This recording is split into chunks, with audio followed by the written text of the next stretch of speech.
अच्छा जी, अभी हम लोगों ने जो एनालॉग टू डिजिटल कन्वर्जन की है, उस दौरान पॉसिबिलिटी है कि एरर के चांसेस भी हों, तो वो एरर किस तरह के हो सकते हैं, तो उनको ज़रा देख लेते हैं। छोटे से 2 कांसेप्ट्स हैं, लाइक आपका ये जो है ना एनालॉग सिग्नल है और आपने ये देखना हो कि इस एनालॉग सिग्नल की एक्यूरेसी रेट आप लोगों ने चेक करनी है। तो एक्यूरेसी रेट चेक करने के लिए आप क्या करोगे, आप अप और रेट जो है ना, उसका अंदाज़ा कैसे हम लगा सकते हैं कि ये एक्यूरेट है कि नहीं? तो जो आपकी सैंपल रेट है ना, वो आपका दुगना होना चाहिए आपके ओरिजिनल सिग्नल की निस्बत। मतलब एनालॉग सिग्नल से आपका सैंपल रेट जो है ना वो दुगना होना चाहिए। मतलब कि ये एबीसी आपका जो है ना वो सिग्नल है, और इसका रेट जो है ना किलोहर्ट्ज़ में है।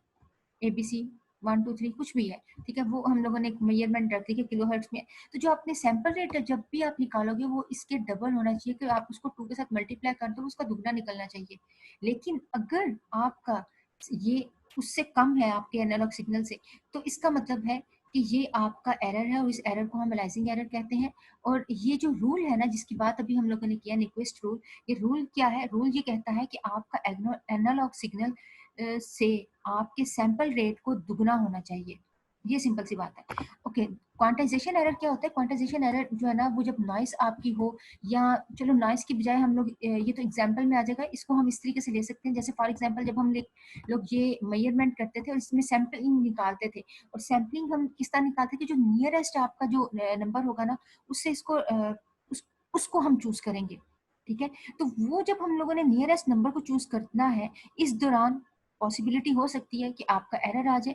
और ये एरर बाज़ औक़ात ये कब आता है? जब आपकी नॉइज़ आए, ठीक है? तो इसको आप इस तरह भी ले सकते हो कि जो आपका इनपुट वैल्यू है, आपकी क्वांटाइज़्ड वैल्यू से जब उसका जो डिफरेंस लोगे ना, वो जो डिफरेंस आपका आया ना, वो आपका एक्चुअली क्वांटाइज़ेशन एरर होगा। तो बेसिकली ये 2 तरह के एरर थे। तो अभी हम जो है ना फर्दर देख लेते हैं कि आपने ये जो हम लोगों ने एनालॉग टू डिजिटल कन्वर्जन की है, इसके और कौन-सी मेथड्स हैं, तो उनको भी देख लेते हैं। उससे पहले हम लोगों ने एक ये फंक्शन पढ़ना है एम्पलीफायर का। तो ये एम्पलीफायर ऑपरेशनल एम्पलीफायर ये है कि ये फिज़िक्स में आप लोग मेरे ख़्याल से ये पढ़ चुके हो, तो लेकिन एक दफ़ा हम ज़रा उसको रिकॉल कर लेते हैं। फॉर एग्ज़ाम्पल, अगर मैं आपसे ये बात करूँ कि पहले जब डिजिटल एनवायरनमेंट नहीं था, तो डिजिटल एनवायरनमेंट जब नहीं था, तो तब ये कैलकुलेशन कैसे होती थी? तो तब ये क्या करते थे, तब ये एम्पलीफायर यूज़ किया जाता था आपके कैपेसिटर के साथ। और कैपेसिटर को जब आपके जो एम्पलीफायर है, वो किस तरह का वर्क करता था? आपके एडिशन का, आपका मल्टीप्लिकेशन, आपके ये जितने भी आपके अरिथमेटिक ऑपरेशंस हैं ना, उस तरह के ये काम करता था। तो इन दोनों के साथ मिलकर ये आपका ऑपरेशन परफ़ॉर्म हो जाता था। तो अभी हम फ़िलहाल क्या करेंगे, हम लोगों ने जब कन्वर्जन करनी है, तो कन्वर्जन के दौरान हम लोगों ने एम्पलीफायर को यूज़ करना है, ऑपरेशनल एम्पलीफायर को। तो उसको हम यूज़ करेंगे, देन उसके बाद एनकोड करेंगे ताकि वो बाइनरी में एनकोड भी कर सके। तो चलो इसको देख लेते हैं। सबसे पहले देखते हैं कि एम्पलीफायर की जो है ना बेसिक उसका जो सिंबल है वो कौन-सा है। तो ये बिल्कुल ऐसे ही जैसे आपका जो समोसा होता है ना, उसकी शक्ल का ये आप बनाओगे। अच्छा, यहाँ पर एक और बात, बाज़ औक़ात आप लोग ऑर गेट जो बनाते हैं ना, वो बिल्कुल ऐसे ही बना देते हो, उसकी समोसे की वाली शक्ल बना देते हो, तो ये बिल्कुल गलत है। इस तरह आपको नंबर नहीं मिलेंगे। तो ये अपने सिंबल्स जो है ना, इनको बिल्कुल दुरुस्त करो। दूसरा, यहाँ पर सबसे पहले क्या करोगे, 2 इनपुट्स हैं, एक इन्वर्टर है और एक नॉन इन्वर्टिंग है, ठीक है? तो इन्वर्टिंग का इनपुट जो है वो कहाँ पे यूज़ होता है, तो ये अगर आप इस वाले इमेज को देखो, तो यहाँ पर जो है ना, जब आपने एज़ अ इन्वर्टर इसको यूज़ करना है, तो इन्वर्टर में बिल्कुल इसको नाम से ही पता चल रहा है इन्वर्ट कर देना, मतलब कि 180 के एंगल के साथ आपका ये काम करेगा। बिल्कुल उल्टा देगा आपकी वैल्यू को। तो कैसे करेगा, आगे हम लोगों ने इस ऑपरेशन को यूज़ करना है, तो वहाँ पे आप देख लोगे। अच्छा जी, देन और एक और पॉइंट ये कि जब इन्वर्टर करना है तो आपने इसके नेगेटिव के साथ इसको जो है ना कनेक्ट करना है। और ये सारा ऑपरेशनल किस और इसका जो पॉजिटिव एज है उसको आप लोगों ने ग्राउंड कर देना है। तो अभी हम इसको जो है ना वो देखेंगे किस तरीके से ये वर्क करता है आगे सर्किट में। अभी जस्ट सिंबल्स को जो है ना उनको देखो। देन इसके अलावा हम लोगों ने कंपैरेटर जो है ना वो यूज़ करना है। ये बेसिकली ये किस लिए यूज़ होता है? ये वाला जो एम्पलीफायर है ना, इससे हम बेसिकली करते क्या है, कंपैरिज़न 2 सिग्नल्स हैं और 2 इनपुट्स आ रही हैं, उनमें हमने कंपैरिज़न करना हो, और जो हाई बिट होगी ना उसको फिर हम कंसीडर करेंगे। तो ये बेसिकली आपके कंपैरेटर जो है ना कंपैरिज़न के लिए हम ये यूज़ करेंगे आगे, ठीक है? तो सबसे पहले हम देख लेते हैं कि फ्लैश एडीसी जो है ना वो कैसे काम करती है। फॉर एग्ज़ाम्पल, अगर आपके पास यहाँ पर है जो आपका जो सर्किट आपको नज़र आ रहा है, तो इसके अंदर आपको कितने आपको यहाँ पे कंपैरेटर नज़र आएँगे, 1 2 3 4 5 6, ये 7 आपके कंपैरेटर हैं। तो इसका मतलब ये होगा कि ये 3 बिट का जो है वो 3 बिट को जो है वो डील कर रहा है। तो 0 से लेकर 7 तक आप यहाँ पर जो इनकोडर है उसको ये इनपुट की जाएंगी। देन आगे से ये आपकी जो प्रायोरिटी की बेस पे इसने उस बिट को चूज करना है, देन आगे से जो है ना ये इसको आगे फॉरवर्ड कर देगा। ठीक है, तो उस डिजिट को जो है ना कंसीडर किया जाएगा, जैसे अभी हम लोगों ने यहाँ पर किया था कि चूज करना है कौन सा हाई प्रायोरिटी है, उस प्रायोरिटी की बेस पे जो है ना वो हम लोगों ने फिर इसको आगे जो है वो ट्रांसफर कर दिया और सॉरी इसको कन्वर्ट कर दिया था। अगर आपका ये पॉइंट बनता है 110 बनता है सपोज करो, तो ये फिर 110 आगे जाएगा, फिर उसके बाद इसको इनपुट कर दिया जाएगा। अच्छा जी, अब यहाँ पर आती है बात इनपुट जो है ना वो आपने दो तरह की इनपुट जाएंगी इन कंपैरेटर में, एक आपका जो है पॉजिटिव और एक आपका नेगेटिव एज। तो इनपुट फिलहाल यहाँ से हम अपने सैंपल पॉइंट की देंगे, और ये जो आपका नेगेटिव एज है इसको हम लोगों ने क्या कर देना है, इसको हमने ग्राउंड कर देना है। अब ये आपका कंपैरेटर जो होगा ये सिंपल है और फास्ट भी होता है, और इससे सिंपली आपकी जो भी आप वैल्यूज यहाँ से डिफरेंट जो आपके सैंपल्स जाएंगे उन सैंपल्स में से इसने हाई प्रायोरिटी की बेस में इसको चूज करना है, देन उसके बाद उसको आगे फॉरवर्ड कर देना। ये सिंपल इसकी एक जो है ना वर्किंग है। तो इसका अगर हम लोगों ने देखना हो कि फार्मूला, अगर आपने इसका देखना हो तो फार्मूला बेसिक इसका क्या है कि फर्स्ट वाले को अगर आपने देखना हो कि इसकी फॉर एग्जांपल हमारे पास जो है ना वो वोल्टेज जो है ना वो है 2.4 कर लेते हैं। ठीक है, फॉर एग्जांपल हमारे पास ये वोल्टेज है और ये वोल्टेज जो है ना इनपुट हो रही है प्लस प्लस, ये सारी जो है ना ये यहाँ से जो है ना ये हमारी ये वोल्टेज इनपुट हो रही है, तो यही अब सबके पास जाएगी। अब यहाँ पर क्या होगा, 1 1 इस 2 तक इसने क्या कर देना है, इसको कर देना है 1 और बाकी सबको इसने कर देना है 0 0। ठीक है, तो इसका मतलब ये हुआ कि प्रियोरिटी इनकोडर में आपके पास ये दो वैल्यूज जाएंगी, और इसमें से हमने प्रियोरिटी इनकोडर में हम लोगों ने ये किया था कि जिसकी प्रियोरिटी हाई हो। अब डिपेंड करता है डिकोडर वो किस इनकोडर जो है वो किस तरह का है। फॉर एग्जांपल यहाँ पर जो है ना इनकोडर इस तरह का कि वो हाई प्रियोरिटी को देख रहा है, तो इसमें से वो फिर चूज करेगा 2 वाले को और इस 2 की वैल्यू को जो है ना आगे ट्रांसफर कर देगा इस बिट को। तो यहाँ पर सेम अगेन अगर हम फॉर एग्जांपल लेते हैं कि चलो हम यहाँ पर लेते हैं 5.1 ले लेते हैं, तो अभी 5.1 हमने वोल्टेज जो है ना भेजे, तो अब उससे क्या करेगा, उसमें अब ये करेगा 5 तक जितने भी आपकी है ना ये इन सबको कर देगा 1 1 1। ठीक है, और उसके बाद इन दोनों को 0 0 कर देगा, और इसमें से फिर देखेगा किसकी हाई प्रियोरिटी है, इनकोडर का काम है देखना प्रियोरिटी, देन उसके बाद फिर 5 को आगे भेज देगा। तो इस तरीके से ये जो है ना ये काम करता है। दूसरा ये कि ये ज़्यादा आपका फास्ट होता है। बाकी अगर फॉर एग्जाम्पल कोई इनपुट नहीं आ रही तो फिर ये बाय डिफॉल्ट जो है ना आपका 0 ही कंसीडर करेगा। ठीक है, तो भी नेक्स्ट टाइप को देख लेते हैं। ओके जी, अभी देख लेते हैं डुअल स्लोप एडीसी को। तो डुअल स्लोप एडीसी के अंदर होता क्या है कि इस डायग्राम को देख के घबराना नहीं है कि इतना बड़ा सर्किट जो क्या इस तरह का है। तो चलो इसको हम शुरू से देख लेते हैं करते क्या है। तो बेसिकली इसके अंदर यूज होते हैं दो तरह के आपके एम्पलीफायर। ठीक है, एक को हम इंटीग्रेटर कहते हैं और दूसरे को हम कंपैरेटर कहते हैं, इसको कंपैरेटर बोलेंगे। अब इंटीग्रेटर के अंदर क्या है, कैपेसिटर यूज किया जाएगा। अब ये क्या करेगा, आपकी वोल्टेज इसने भेजी नेगेटिव फॉर्म में थी, आपकी नेगेटिव गई, और इस नेगेटिव में मतलब आपके नेगेटिव एक अगर आपकी वैल्यू हो और दूसरी आपकी पॉजिटिव हो। अब ये जो पॉजिटिव एज है आपका किसके साथ कनेक्ट है, ग्राउंड के साथ कनेक्ट है। तो इसका मतलब हुआ कि इसकी वैल्यू 0 होगी, तो 0 नेगेटिव में से किसकी वैल्यू बड़ी होती है, 0 की। तो इसको हम क्या कर देंगे, इसको हम हाई कर देंगे। तो अब ये वाला पॉइंट आगे फर्दर जाएगा एक गेट में, और गेट में जाकर इसने कनेक्ट कर देना है। अब ये गेट का दूसरा जो कनेक्शन है वो किसी क्लॉक के साथ कनेक्ट होगा। अब ये आगे फर्दर इसने वैल्यू को पास करना है, क्योंकि अभी एक एज इसका हाई है, और जब ये हाई होगा क्लॉक और हाई जब दोनों हों तो इसका मतलब है क्लॉक को आगे ये ट्रांसफर कर देगा, और अब ये काउंटर में जाएगा और काउंटर अपनी वर्किंग को स्टार्ट कर देगा। काउंटर ये बिल्कुल वही है जो हम लोग पहले करते आए, 0 से लेकर 15 तक इसने सपोज करो हम लोगों ने काउंटिंग करवानी है, और 15 के बाद जो है ना 16 नंबर पे जब दोबारा आएगा तो इसका मतलब है दोबारा से उसने 0 से स्टार्ट करना है। लाइक 15 के बाद हम लोगों ने दोबारा काउंटिंग स्टार्ट करनी है, तो कौन सा नंबर आएगा, 0 ही आएगा ना, है ना। तो अब इसका मतलब ये हुआ कि ये हम लोगों ने चलो 4 बिट्स का ले लेते हैं, ये हम लोगों ने जो है ना नंबर ले लिए 0 0 0। ठीक है, इसका मोस्ट सिग्निफिकेंट बिट ये है और लीस्ट सिग्निफिकेंट बिट ये है। अभी मैं मोस्ट सिग्निफिकेंट बिट को क्या करने लगी हूँ, कनेक्ट करने लगी हूँ लैच के साथ। अब ये लैच क्या करेगा, ये टॉगलिंग करेगा। बेसिकली लैच का काम क्या होता है, 1 बिट को स्टोर करना, और ये टॉगलिंग क्या करेगा। फॉर एग्जांपल हमने यहाँ पर 1 एक बिट जो है ना लॉजिक दे दी है, और अब ये जो होगी ना अभी तक इसके पास 1 ही है, और ये तब तक 1 रहेगी जब तक, और चेंज नहीं होगी जब तक ये ट्रिगर जो है ना आपका जो एज है नेगेटिव नहीं होता। अभी कौन सा एज है ये? जीरो है। तो जीरो क्लॉक साइकिल में किस तरह होता है? इस तरीके से होता है। अभी ये जीरो पॉइंट पे, अभी ये हाई बीट की पॉजिटिव एज की तरफ नहीं गया, और नेगेटिव टू जीरो से वन पे जाना पॉजिटिव एज है, और वन से जीरो पे आना नेगेटिव एज है। ये एक दफा रिकॉल करवाया है।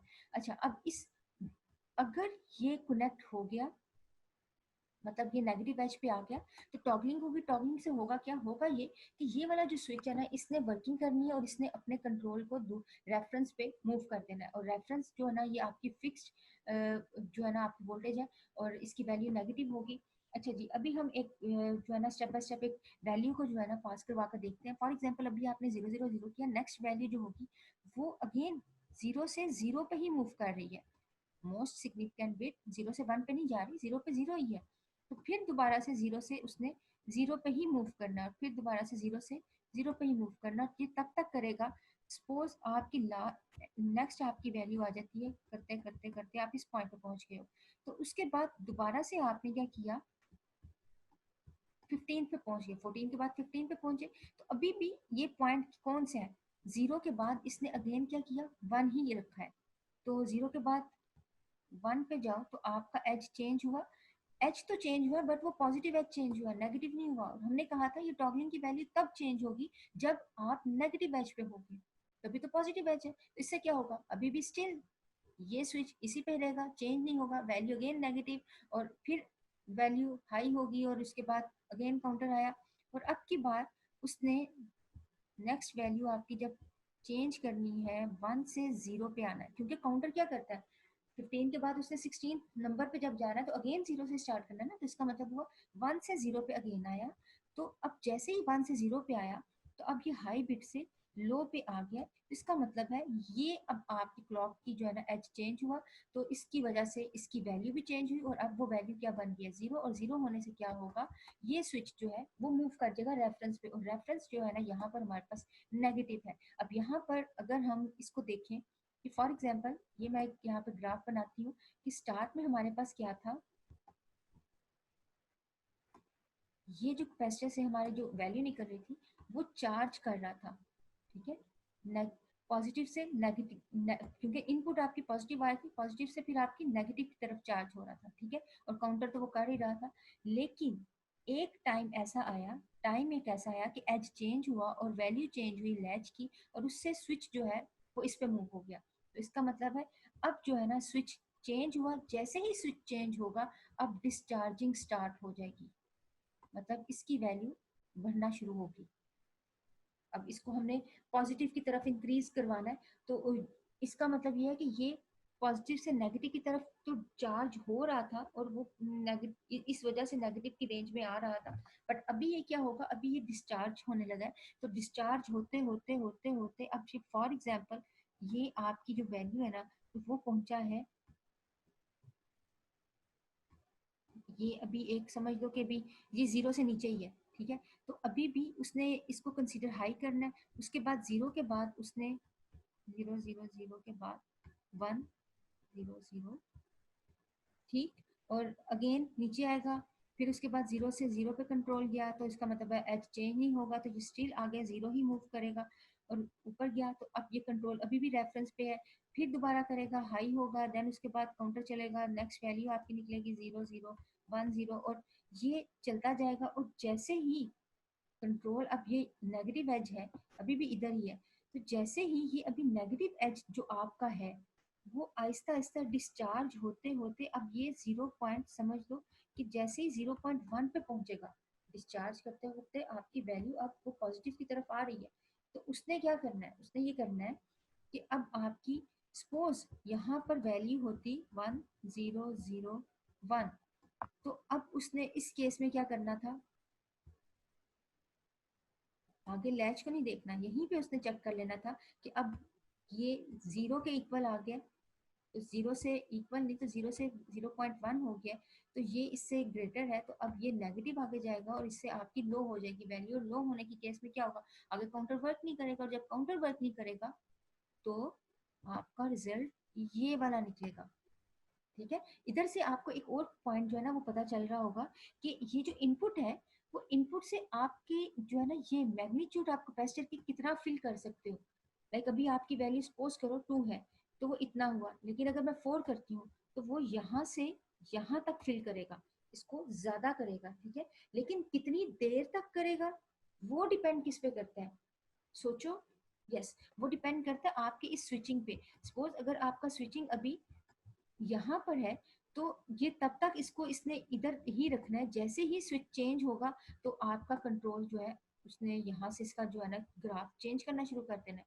मतलब अगर 4 पे तो ये बताया गया कि आपकी इनपुट की वजह से उसका साइज इतना ज्यादा हो गया कैपेसिटर का कि कितना ज्यादा बड़ा है, लेकिन कितनी देर तक ये इसने इसको लेकर चलना है वो आपकी इस स्विचिंग के ऊपर है कि जब जैसे ही स्विच चेंज होगा कंट्रोल स्विच का तो इसने भी मूव करना शुरू कर देना है। ठीक हो गया? तो मेरे ख्याल से यहाँ तक जो है ना वो क्लियर हो गया होगा, और अगर कहीं कोई कंफ्यूजन हुई तो आप पूछ लेना। ओके जी, अभी हम देख लेते हैं नेक्स्ट कैटेगरी है, मेथड है, ये एडीसी का ही थर्ड मेथड है, सक्सेसिव अप्रोक्सीमेशन एडीसी। ये करता क्या है इसको एक एग्जांपल के साथ देखते हैं, फिर इसके सर्किट के ऊपर चलेंगे। तो वर्किंग इसकी कुछ इस तरह से है। फॉर एग्जांपल अगर आपके पास बिट है 1 और 0 बिट है, या आपने जो है ना 1 बिट को कंसीडर करना है। अब यहाँ पे हमें आइडिया है कि 1 जो है हाई बीट होती है, 0 जो है लो बीट होती है। तो सेम इसी तरह इसकी आगे रिजल्ट के ना दो पोर्शन बन जाएंगे। एक पोर्शन में आपने अपना हाई रिजल्ट लिखना है, और अगर आपका रिजल्ट लो हुआ तो आपको इस जगह पे आपको अपना रिजल्ट जो है ना मेंशन करना पड़ेगा। ठीक हो गया? तो फॉर एग्जाम्पल अभी आपके पास क्या है, 1 1 जो है वो हाई बीट है, तो इसका मतलब है इसको आप जो है वो यहाँ पर मेंशन कर दोगे। और लेट्स सपोज अगर आपकी वैल्यू 0 होती है तो 0 तो 1 से ग्रेटर नहीं है, तो फिर आप उसको यहाँ पे मेंशन कर दोगे। इस तरीके से हम अपनी एक हायरार्की जो है ना वो बनाने लगे हैं कंपैरिजन करते हुए। अब कंपैरिजन का मेथड देखना किस तरह से है। फॉर एग्जाम्पल अब यहाँ पर ये जो सर्कल है ना, इस वाले एड्रेस पे, इस वाली रेंज पे रहते हुए हमारे पास अगेन एक वैल्यू आ गई है 1।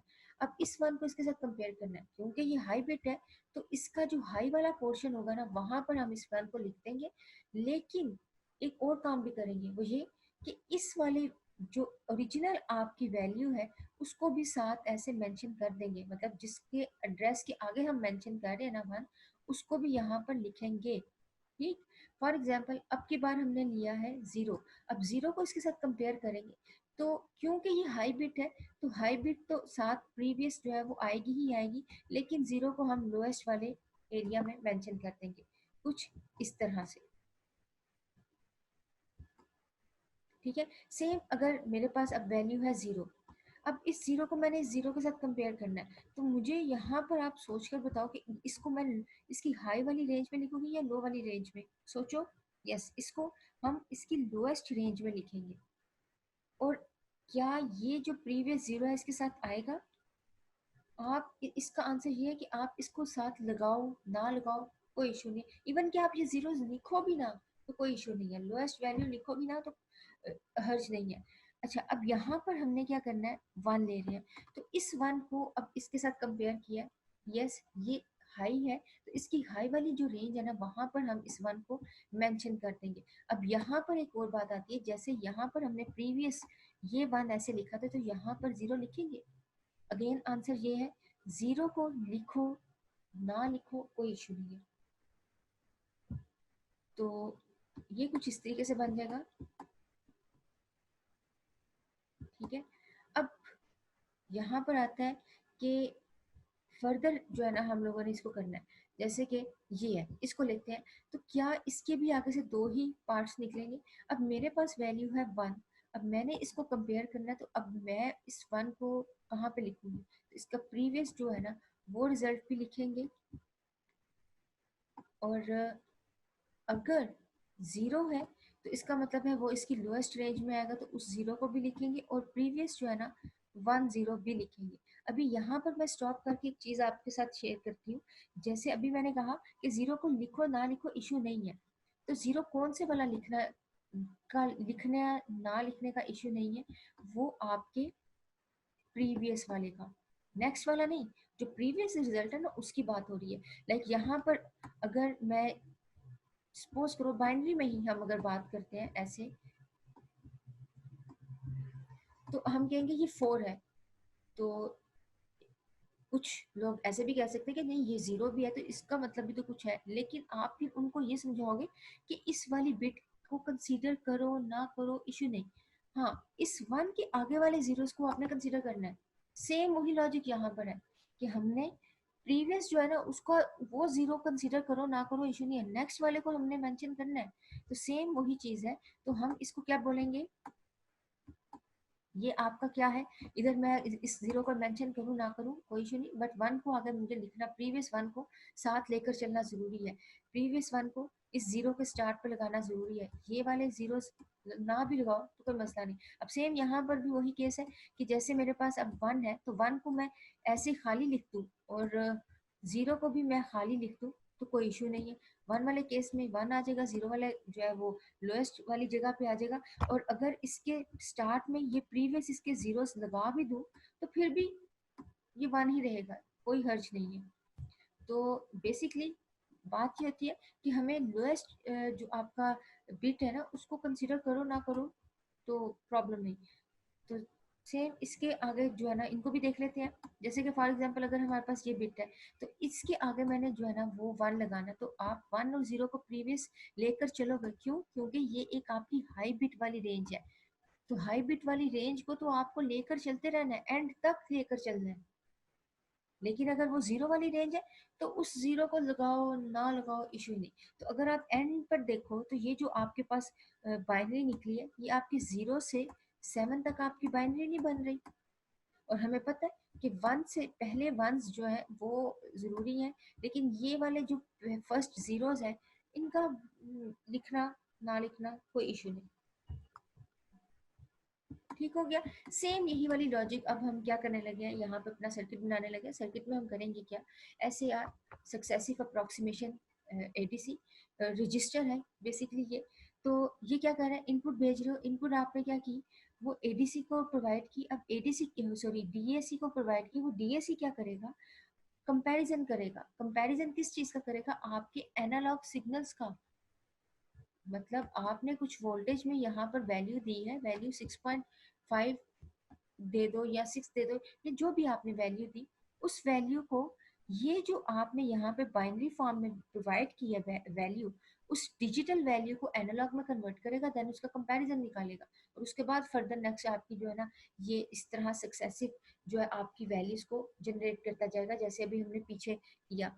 तो अब सबसे पहले बात ये आती है कि क्या हम ये डायरेक्टली थे 101 या जो भी आपने बाइनरी वैल्यू इसको डायरेक्ट नहीं दे सकते, तो आंसर है नहीं। हम अपने इस एम्पलीफायर को डायरेक्ट वैल्यू नहीं दे सकते। तो ये बेसिकली क्या है, कंपैरेटर है। तो ये कंपैरेटर क्या कर रहा है, ये आपके एनालॉग को, आपके सिग्नल्स को जो है ना कंपेयर कर रहा है। तो उसके लिए क्या करना पड़ेगा, जो आपकी डिजिटल आपकी वैल्यू होगी उसको भेजा जाएगा डीएसी में। मतलब ये 100 ये फिक्स्ड है आपके पास, सपोज करो बाइनरी। हम इसको क्या करेंगे, हम डीएसी को भेजेंगे। अब ये डीएसी जो है ना इसको एनालॉग में कन्वर्ट करेगा। सपोज वो जो एनालॉग वैल्यू है ना वो आपकी 1/2 है, ये हमने सपोज कर ली। और सपोज करो हमारे पास ना कुछ एनालॉग वैल्यूज है, 1/2 है, और वोल्टेज क्या लेते हैं, ठीक है। तो ये कुछ वैल्यूज हैं और हमने इनको कंपेयर करना है। अब सबसे पहले हमने ये पकड़ी, अब इसको कंपेयर करो 6.5/8 से। तो जरूरी नहीं यही वैल्यू हो, कुछ भी हो सकता है। यहाँ पर 3 भी हो सकता है, यहाँ पर 3.5 भी हो सकता है, 4 भी हो सकता है। तो यहाँ पर उसने करना क्या है, कंपेयर करना है। अब इसमें से बड़ी वैल्यू कौन सी है, 6.5 है। तो क्या करेगा, आपका रिजल्ट भेजेगा। अब उसने क्या करना है, फर्स्ट वन तो एज इट इज यहाँ पर फिक्स उतारेगा, लेकिन जो आपकी हाई बिट आई है ना, कि मतलब ये 6.5 जो है वो हाई है, तो उसके लिए क्या करेगा, नेक्स्ट वाली बिट को 1 कर देगा और उसके बाद वाली को 0। ठीक है। तो देन उसके बाद यही चीज जो है कुछ इस तरह से, तो यही उसने डीएससी में दोबारा भेजना है और डीएससी ने इसको एनालॉग में कन्वर्ट करना है। सपोज एनालॉग करते हुए नेक्स्ट जो वैल्यू निकली है ना वो आपकी 1/4 निकली है। अब वो क्या करेगा, प्रीवियस वैल्यू को नेक्स्ट वैल्यू को इकट्ठा करेगा और उनको ऐड कर देगा। अब ये जो रिजल्ट निकला है ना, इस रिजल्ट की बेस पे उसने क्या करना है, कंपेयर करना है आपके 6.5 से अगेन। अब यहाँ पर अगेन जो है ना आपकी वैल्यू, ये 6.5 को अगर हम डिवाइड भी करें तो आपके पास 3/4 आ जाता है, बट वो 3.5/4 आता है। तो फिर अगेन ये आपकी वैल्यू क्या होगी, ग्रेटर होगी। तो उस केस में फिर इसने क्या करना है, वापस आना है और यहाँ पर पहला वन भी फिक्स करेगा, दूसरा वन भी फिक्स करेगा। ये तो प्रीवियस है उसको लेकर चलेगा, लेकिन अब चूंकि आपका रिजल्ट हाई आया है तो इसने इसको भी क्या कर देना, वन कर देना। इस तरीके से हमारे पास 111 आ गया, कुछ इस तरह से। अब इसने 111 को अगेन आगे भेजना है और कहना है लो जी आप अगेन इसको करो। तो वो क्या करेगा, इसको एनालॉग में कन्वर्ट किया, तो प्रीवियस जितनी भी आपकी हाई बिट्स आ रही थी उन सबको ऐड करके अब आपके पास रिजल्ट आया 7/8। क्या ये 7/8 6.5 से ग्रेटर है?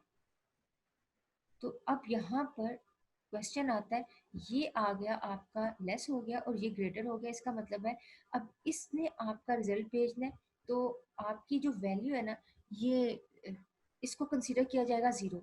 ये जो आपका इसने रिजल्ट भेजा ना, ये इसने जीरो भेजा, तो उस केस में क्या होगा, ये जो 1/1 है ना, ये प्रीवियस तो वैसे ही है, लेकिन इस वन को उसने क्या कर देना है, उल्टा देना है, इसने जीरो कर देना। ठीक, कि अब उसने इसके, ये बिल्कुल वही वाली रेंज है जैसे 1/1 है, इसका नेक्स्ट जो है अगर हाई होता तो हम कर देते इसको इस तरीके से, लेकिन अगर अब ये लो है तो उसने क्या करना है, 1/1 के आगे उसने, ठीक है। तो इस तरीके से ये आपकी जो है ना कंपेयर करता है, वर्किंग करता है। और दूसरी बात ये कि अगर आपको यहाँ पर आउटपुट जनरेट करवानी है तो आप यहाँ पर उनको सिग्नल्स को, बिट्स को करवा भी सकते हो इस तरीके से। तो वो डायरेक्ट आपकी जो बाइनरीज है वो भी आपके आउटपुट जनरेट कर देंगे, लेकिन बेसिक जो इसका स्ट्रक्चर है वो यही है। अगर कहीं कोई प्रॉब्लम हुई तो आप मुझसे अगेन पूछ लेना।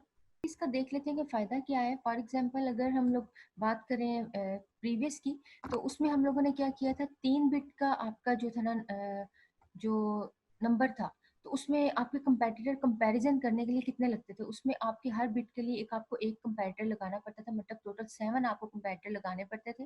अब यहाँ पर देखो, यहाँ पर आपने टोटल जो है ना वो 3 बिट्स लिए और हर बिट के ऊपर जब भी कंपैरिजन हो रहा है, न्यू नंबर और फिर न्यू चेंज, फिर न्यू नंबर न्यू चेंज, मतलब एक ही कंपैरेटर यूज हो रहा है, बट कितना टाइम कितना लग रहा है, क्योंकि 3 बिट का नंबर था तो टाइम भी फिर कितना लगेगा, 3 बिट का लगेगा। फॉर एग्जाम्पल अगर यहाँ पे 4 बिट नंबर होता तो हर एक बिट के लिए अलग अलग नंबर, तो उस लिहाज से आपके जितने बिट्स होंगे उतने ही नंबर लगे, उतना ही टाइम लगेगा। तो ये जो था ना वो बेसिकली इसका स्ट्रक्चर था और इसकी वर्किंग थी। तो अभी हम लोग जो है ना वो डिजिटल टू एनालॉग को देख लेते हैं।